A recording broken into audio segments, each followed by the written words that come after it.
Talks Podcast. Let's hit it. It's the 20 Talks Podcast. Let's go. It's the 20 Talks Podcast.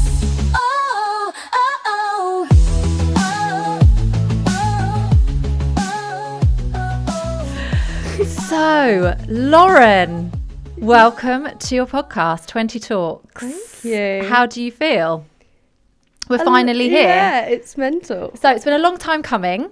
And one of the reasons that we thought we should start a podcast is that we work together a lot, don't we? Yeah. And we have many, many chats over the nail desk as colleagues, as working mums, as nail tech and client, as brand owner and salon owner. Yep. So we just thought it was time to put our ADHD-esque conversations, Yeah.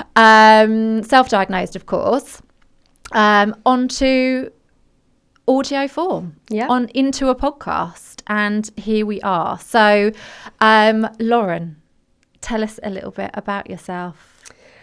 I am a mum of two. I'm a salon owner. I've been doing nails on and off for, I think, now 17 years. So I've been in the industry a long time in lots of different ways. Sometimes I've just been kind of doing it on the side of another career. And now I've grown it to the point where I'm a salon owner. So that's really me. Amazing. So you are a 20 educator as well, and we work closely together with regards to new product launches, and we are currently working on 20 education. Yes. So that hopefully will be launching some point 2025. Yes. And we wanted to come on here to really just talk about the nail industry as a whole. We wanted to talk to people about being working mums, about being business owners, about being brand owners. And I think that it's quite nice to, when you are self-employed and you are working by yourself, as a lot of nail techs do, not everyone is working in a salon with a team of people. No. It's nice to, as obviously you've got your clients, and the chances are you, unless they've booked a silent appointment, which let's face it, happens very rarely, because everyone comes to emotionally dump on top of you, and they come for a good old chat, which is what we love. But you know, you're talking about the client and you're talking about life. You're not necessarily talking about business. You're not necessarily talking about the industry or what it's like to own a salon or what it's like to be a nail tech. So we wanted to put together a podcast, hence 20 Talks, so that we could cover all of that, and we could kind of be your bestie within the nail industry, so that you've got someone to tune into, maybe when you're cleaning up the salon of an evening, or maybe when you're driving to work in the morning. Someone that knows what it's like to be where you are. They know what it's like to run a business and to be a working nail tech, with all the struggles and all the triumphs and everything that goes along with it. So here we are. Here we are. So what we're going to talk about today is prescriptive manicures. Yes. Now, this is a term that is being bandied around quite a lot recently, isn't it? Yeah, like everyone is like talking about. I mean, every industry has its terms, don't they? And a lot of the time, you can be like, "What on earth is this now?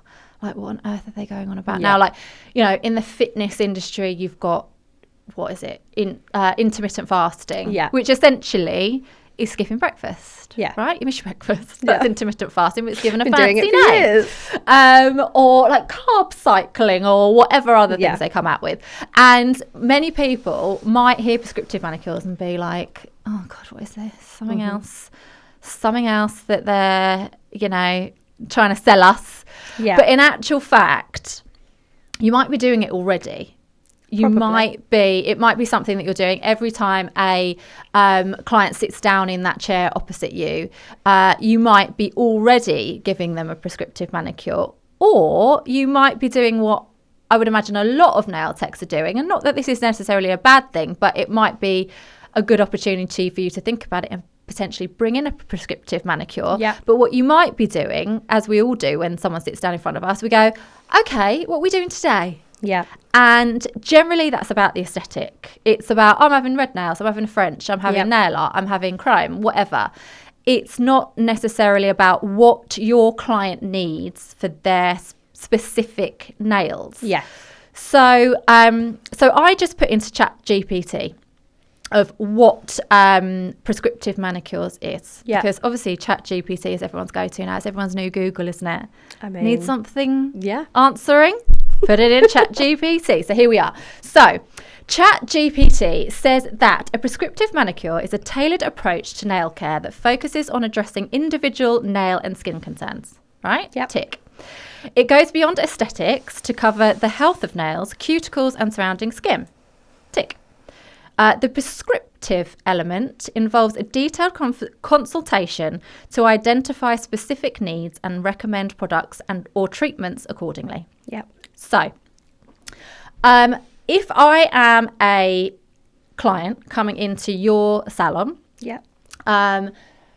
what could I expect as a prescriptive manicure? So how would you treat me if I'm coming in and your way of working is to prescribe a manicure for someone? What would you look for, and how would you administer it? So I think really it's just adding it in as part of your initial consultation. So that might be a real sort of basic level of what we're doing. Let's have a look at what's on your nails now. What have you had done before? Or it might be that you are sitting there and they've come in and they've got some real concerns. Mm-hmm. So I think you've just got to have it as your initial questions. Yeah.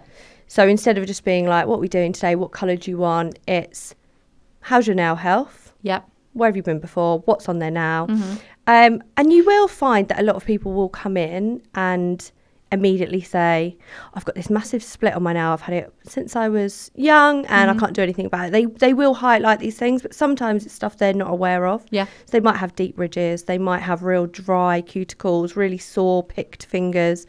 All of these things are things that you should be looking at and then thinking about how you can support that with the manicure. Okay. So would you always sit someone down and be like, especially if they're an existing client and you've known them forever, Yeah. it's slightly different because you know their nail health, you know what they've had on their nails before. But if it's a brand new client, would you sit them down and be like, what are your nail goals? Yeah, 100%. Because they might come in expecting to be able to have super long square nails, for example. Yeah. But the structure and health of their nails just isn't going to permit it. Yeah. I think it's got to be your first question. What do they want to achieve long term? And for me, I'm a real advocate of natural nail health. So if someone comes in and they're like, I just want instant length, I'm then immediately going back to them and saying, but in future, do you want that to be your natural nail? Do you want to get it to that point? Because we can get it there. I think a lot of people just think that, they can have an extension put on every time, but actually I don't want to do that. Maybe if they've got an event, I'll do a gel X extension or something like that. But in my head, I'm thinking I'm going to move them to hard gel. I'm going to move them to builder gel or whatever it is that they need to get them that desired finished goal. Sure. Yeah.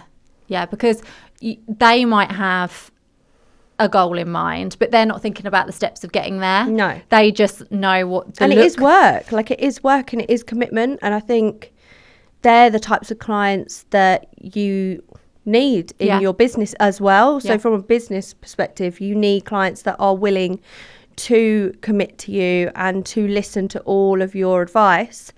And, once they leave, look after those nails that you've given them so that they can get to their end goal. Realistically, for me, I'm not about just giving them that instant length and, them going away, picking them all off, coming back and I do the same thing next time. That's not how I run my business and that's not how I want them to sort of show me off as well. Yeah, of course, yeah. It's your reputation out there, isn't it? So I think actually giving that initial consultation does give that client a little bit of an insight into who you are and how serious you take this. Yeah. And how professional you are, really. Yeah, exactly. It sets you as the expert in the situation. Yeah. Because, they're coming to you for a reason. Yeah. And they're paying money for a reason because you're the professional. So setting out in a professional manner by, giving them prescriptive manicure that is working for their nail goals, for their nail health. Yeah. Is only a good thing because it sets you apart from potentially other techs that aren't doing that. Yeah. So, right, let's pretend I'm a client. Let's pretend. You are a so client. I am a client, but let's have a look to see what you would offer me. So, I have very, very weak natural nails. Yep. It's not something that I've been blessed with. My nan, right, used to have the most incredible nails you've ever seen in your life. Naturally so beautifully long. They were as tough as nails, funnily enough.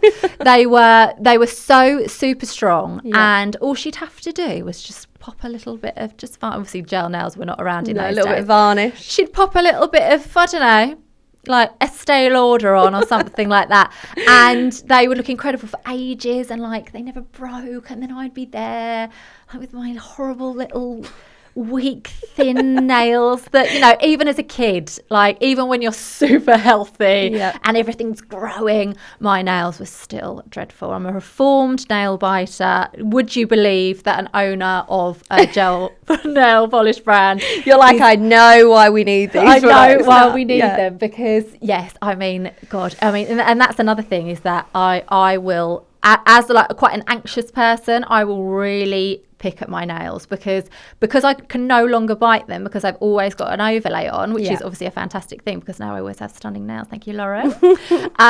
But instead I tap them, and I fiddle with them, and I'm quite irritating as as clients come, because I'm going to be honest with you, I don't look after them that well. I don't.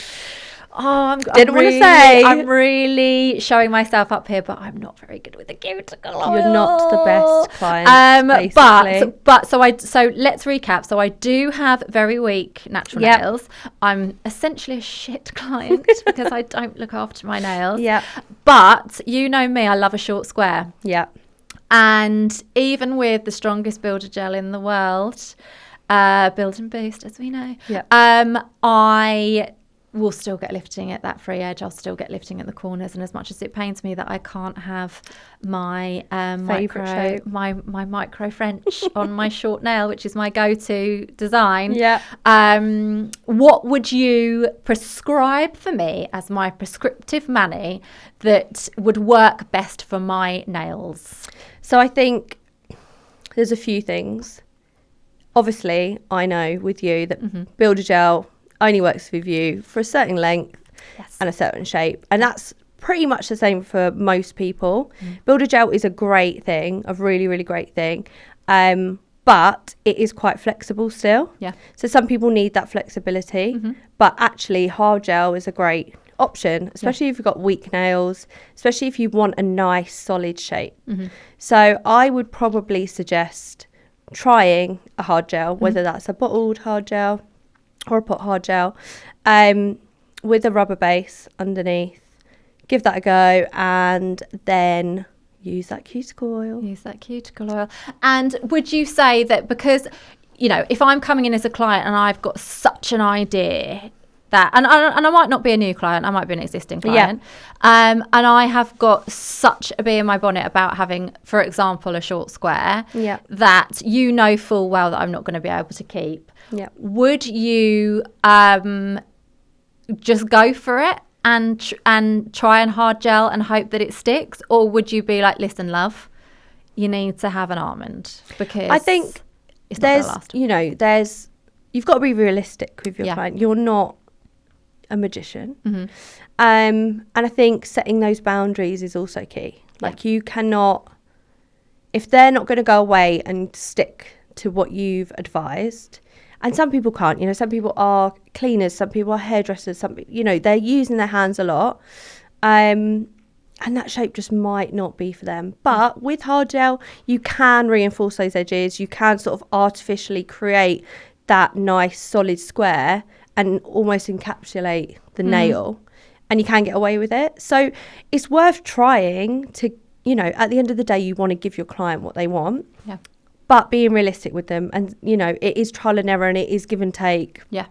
And I think I'm so lucky with the clients that I've got that I am very open and honest with them. And we do try things, and sometimes, you know, they work, and other times we do have to then go, you know what, this isn't for you. Yeah. But there's plenty of products out there to try, and that's the key, really, having that the knowledge yourself and being qualified in multiple services, I think is key. Yeah, very much so. Also, I suppose that if someone comes in like my nan, with super strong natural nails, your go-to isn't going to be builder gel. It might become so natural to you to always put a builder gel on every single client, but not every single client needs that reinforcement. No, I think a lot of people so when we say strong nails, you've got strong nails, but you've also got people who have got a definite apex in their natural nail. Yeah. Some people have super, super flat nails. If you've got long, quite strong, but flat nails, I would go for an enhancement in some way. So that might be builder gel because it's got the flexibility.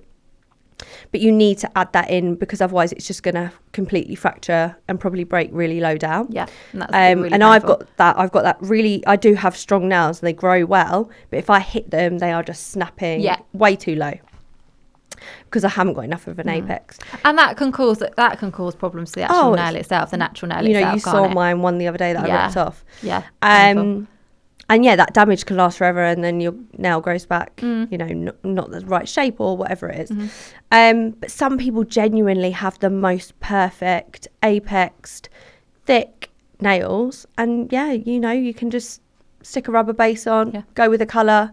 It doesn't have to always be builder gel, and I think we love builder gel. Everyone loves builder gel, but I think we've naturally gone, you know, everyone needs this. Yes. And they don't necessarily. It's almost like it's taken over the base coat. Yeah. Isn't it? It's like, which, you know, it can be used as. But then these people that are coming in, they don't need a full overlay. Yeah. It is just a thin coat. So I think, we've just got to be a bit more flexible with the way we price things, the way we write it in our services. Yeah.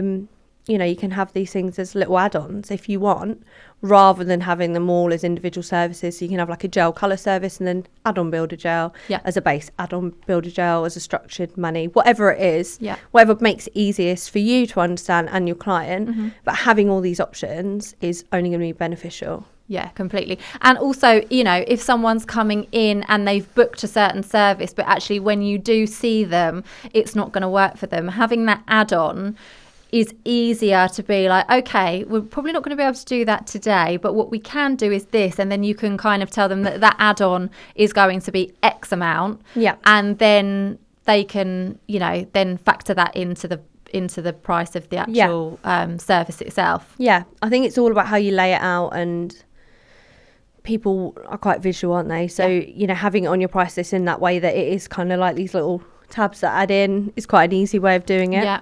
Yeah, very much but so. I think that is something as well that, you know, sometimes a client will book in the wrong thing. And I've always been one to just be quite free with amending that. I know some people, you know, if they've booked in for your longest service and then they've added on platinum art, which takes you 2 hours normally, and it's blocked out a massive gap. Obviously that's very frustrating, but you've got to also think about it in terms of them coming back as well. You know, if you really push that they pay that £100 price rather than, you know, 60 that it turns out being, are they going to come back?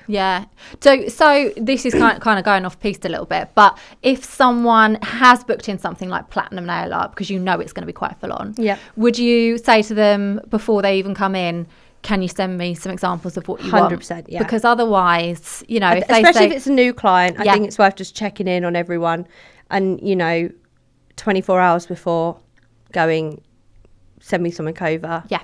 And then as well, if it's not something you're comfortable doing, being honest about it as well and saying, actually, I haven't got the products for that, or it's not something I've done before, so maybe can we do something else this time and I'll practice and do it next time. But yeah, I think flexibility is key. Yes, and managing your clients' expectations. Yeah. So that they're not walking away feeling that they haven't got the service that they were expecting. Yeah, or not knowing why, I guess. Yeah. So, you know, if you're quite clear Yeah. that actually the thing they've booked is not going to work, and giving them a real reason why, then that's fine. But I think sometimes, you know, we have all been and had our nails done and walked out and gone, what the hell is It's this? like when you have a bad haircut. Yeah. We've all been Yeah. You feel so deflated and are you going to go back? Yeah. So I think there's two ways of it, and you've just got to make sure that you're being honest with yourself and with your client. Yeah. When it comes to any of it. Yeah, you know? definitely. So another thing that we're all hyper aware of within the industry is reactions. Yes. So if someone is coming into you who has had a reaction in the past, how would you deal with that, and what would your prescriptive mani be for that person? So I think you've got to be really, really careful with allergies. At the moment, it's quite heightened. I think we are seeing it more. I think, first of all, you've got to ask if they know what they're allergic to. So they might have had a reaction. Have they actually delved into that more? Have they gone to see a dermatologist? Yeah, because going to see a dermatologist and having an actual kind of acrylate allergy test really, as pricey as they are, really is the only way of knowing exactly what ingredient you're allergic to. Yeah. And I think as a nail tech, we kind of throw around, you know, allergic to HEMA or whatever it is. But actually, from talking to you and from you, you know, creating a brand with nail products, you've kind of highlighted to me how many ingredients there can be and how many acrylates, for instance, there are. So I think it's not as simple as just, you know, HEMA free. No. So really, if your client doesn't know what they're actually allergic to, can you prescribe a manicure for them? Yeah. No. No. So that would be my first port of call, would be, have you been to a dermatologist? Yeah. If they haven't, then that's kind of the advice you're giving them, right? Yeah. To seek that. Yeah. If they have, fantastic. They come back, all good brands will give you access to all of the ingredients that are in each product. So you can really advise your client then. Yep. And you should be able to, I obviously from 20 and our brand, that we make that so accessible. On kind of everywhere you look. So it should be on the product page of each product on the website. You should be able to access it. You shouldn't. The SDS should be available. So the safety data sheets of all the ingredients should also be available. Which is a minefield. And they're quite often buried in the dark depths of the website.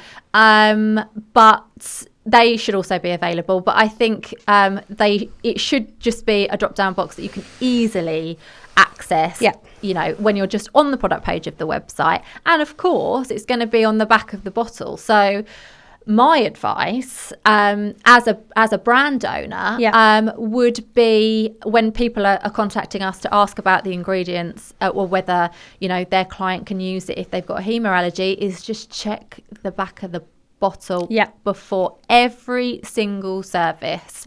So if your client knows what they're allergic to, bingo. That's kind of like the gold standard. They get all the brownie points in the world for going and doing that. I understand that it's not accessible to everyone because they are expensive. But if you are really dead set on getting your nails done and you do get that, 9 times out of 10, you can pinpoint the exact ingredient and then you can completely avoid it. So Yeah. by knowing that, having that information, being armed with that information and telling your nail tech that, they can, if they're using a reputable brand, should be able to access that information really freely. Yeah. And, you know, if they're struggling finding it on the website, it'll always be on the back of the bottle. Yeah. So they can always check before every single service that they do, have a quick skim of the back of the bottle. If it doesn't contain that ingredient, then you should be good to go. Yeah.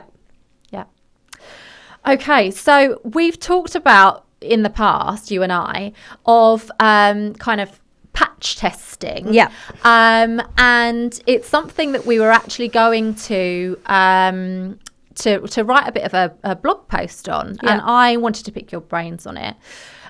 Because could that potentially be part of a prescriptive mani? Could you do patch testing? You know, we do it for our hair and for our eyebrows and our lashes. Yeah. Could we potentially do patch testing for nails and see, you know, if there are potentially any side effects?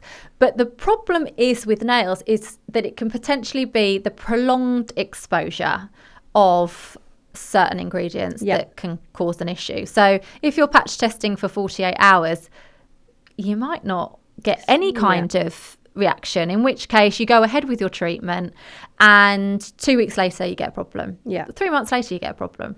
So it's very difficult to do a patch test for 48 hours and then be confident to go ahead. And you pointed us in the direction of Lottie Seymour of Mani Science. Who obviously Mani Science and Lottie. So Lottie is not only, I mean, triple threat. Wowzers. She is a designer, which is why her brand Mani Science looks so incredible. She is a nail tech, and she's also a scientist, the clever egg. So, you know, wow, I mean, like, could she get any more fantastic? I know. So she really is a little gem in the crown of the nail industry, because she is doing her very utmost to try and kind of cease all the scaremongering when it comes to allergies and kind of put science behind it, put people's minds at rest, and kind of look at treatments and services and not necessarily jumping ship from a brand and moving completely over to HEMA-free and, you know, just completely kind of doing a complete U-turn on your brand that you've been using for years because you might have potentially had one reaction with one person. She's kind of, Mani Science is trying to educate the industry of the facts behind allergies, the reasons why they might be occurring, and what you can do as a client to potentially prevent them. And one of those things is informed consent. So when we're going to get our Botox done, when we are having really kind of any facial, treatment, whether it is anything, even just operations, or you know, even if we're just having a facial, we've all been there and we've all ticked the boxes. We've said if we've got any autoimmune conditions, whether we're pregnant, whether we're breastfeeding, you know, we go through the whole checklist, and then we're told of the risks, and we then make a decision whether we want to go ahead or not. And we're told about the products that are being used and their potential side effects, and it's up to us as clients whether we want to go ahead. We've been told all of the whys and wherefores, and do you want to go ahead? Yes. Okay, then you take the responsibility of that. You sign it. As long as all of the procedures that are required are administered by the professional that is actually doing the treatment. And that's not something that is really done within the nail industry, and that's something that Lottie is, you know, trying to roll out and advocating. So you spoke to Lottie, and hopefully we're going to get her on the podcast as a guest, because that would be brilliant, because it would be lovely to sit down with her. Definitely. And I think it's like needed. I think the lack in scientific knowledge when you become a nail tech is crazy. You know, in America you go to beauty school, and the kind of detail that you delve into to be a beautician is much higher than what we have to do here. And I think that's why in the UK we are all searching to learn more, aren't we? Like, I'm constantly doing courses and And education is a huge part of the Massive. UK nail industry. Because we have to search for it. Yeah. It's not, you go to college and that is the bare minimum. Mm-hmm. And that is, there's no extras. There's nothing you can add on. College should be the be all and end all, really. You should, but it's not. Yeah. I mean, other than hands-on experience, you should be able to come out of college kind of knowing with as the much, depth of knowledge, knowing much as you possibly can before you go out there. Especially the science behind it, right? And the chemical way in which nail products work. And I think until I saw Lottie's posts, I was a little bit oblivious to it, really. Mm-hmm. I knew that it cured under a lamp. I didn't know how it worked. Yes. How the monomers reacted, how they cured. And why you might get a heat spike, why you might get an allergy. All of these things were kind of very low level understanding for me because it's not necessarily in a course to be accredited. Like you don't have to know it, which again, it's going back to the fact that it's unregulated. Everything's unregulated in the nail industry. So we kind of have to do it for ourselves. So Lottie is putting these things in place that are lacking. And informed consent is one of them. And I think we should be doing consent forms. We should be doing consultations as a standard so that we can track products we're putting on clients. So if they ever did get a reaction, we can kind of look back. Yeah, you can look almost back and got a history, which is the same with anything else. You do browse and you know what tint you've used, and it's impossible if you've got a full salon. It's completely impossible for you to remember what you've put on everyone. Oh my god, yeah. So actually doing these forms, it wouldn't take long, and we probably should be doing it. Yeah. And if regulations were to come in, I'm sure that would be something that was put in place. So why not be ahead of the game? Yeah. And I think that's kind of future-proof. Yeah, and that's business. what Lottie's sort of supporting. Yeah. But with the Mani Science packs that you can get, they also help you to advise your client on products that you can trial, basically. So almost doing patch testing, but with actual science to back it up. Right. Whereas if we're patch testing, we don't really know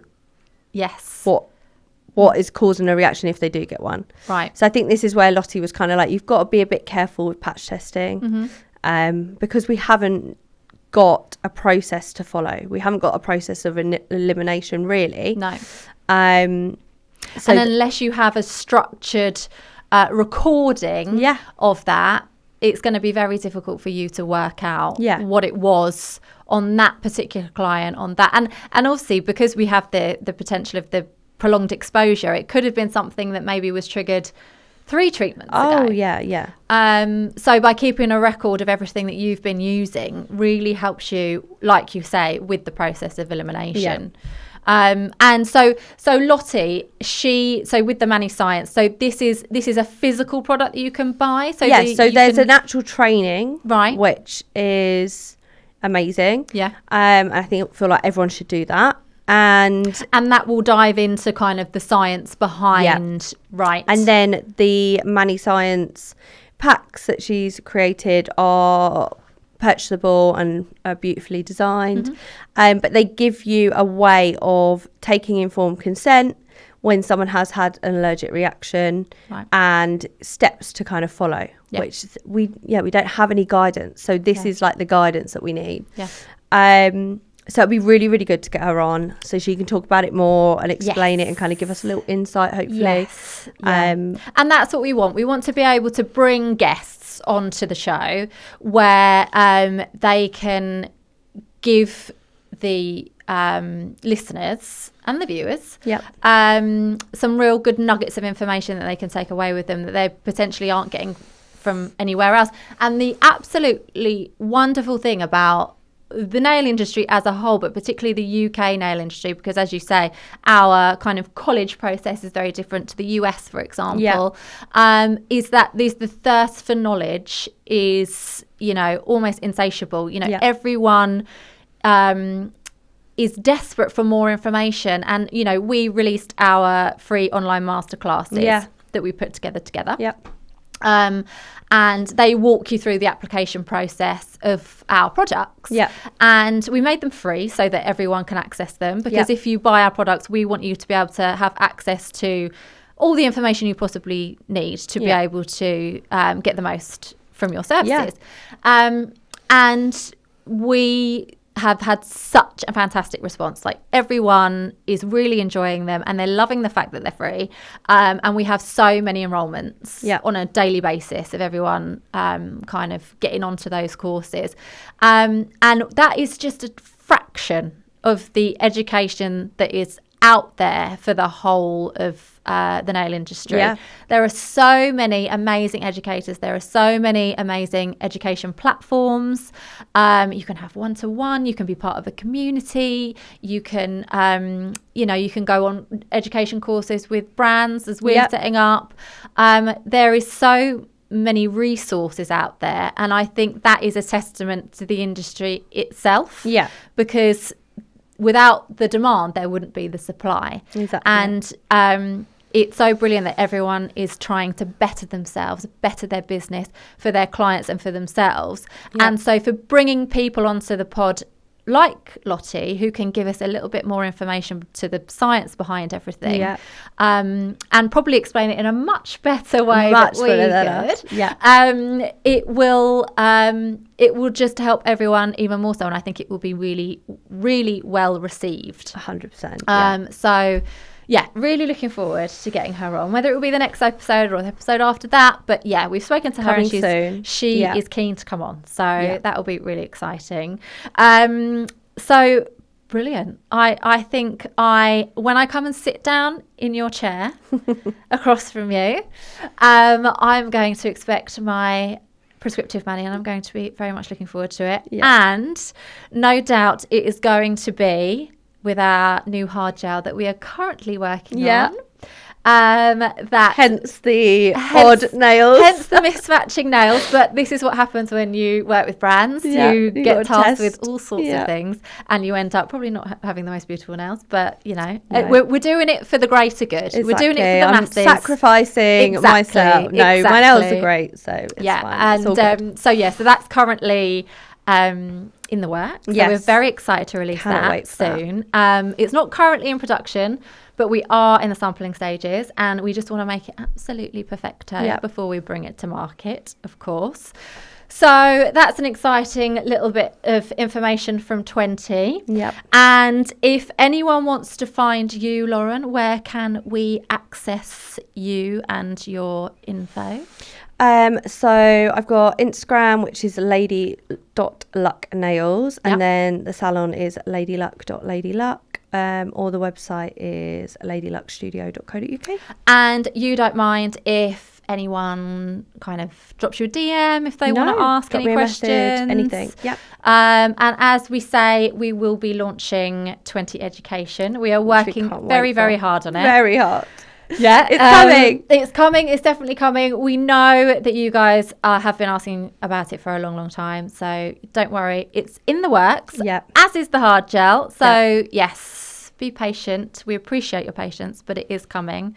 And if you want to contact us at 20, our most active social media platform is Instagram, so you can contact us there at 20.pro.official, or you can drop us an email at hello@20pro.co.uk. We'd love to hear from everyone. If you have any ideas of future podcast episodes, if you'd like us to cover any topics, if you want us to talk about anything, if you want to know the nitty gritty about certain things, like we are open books, right?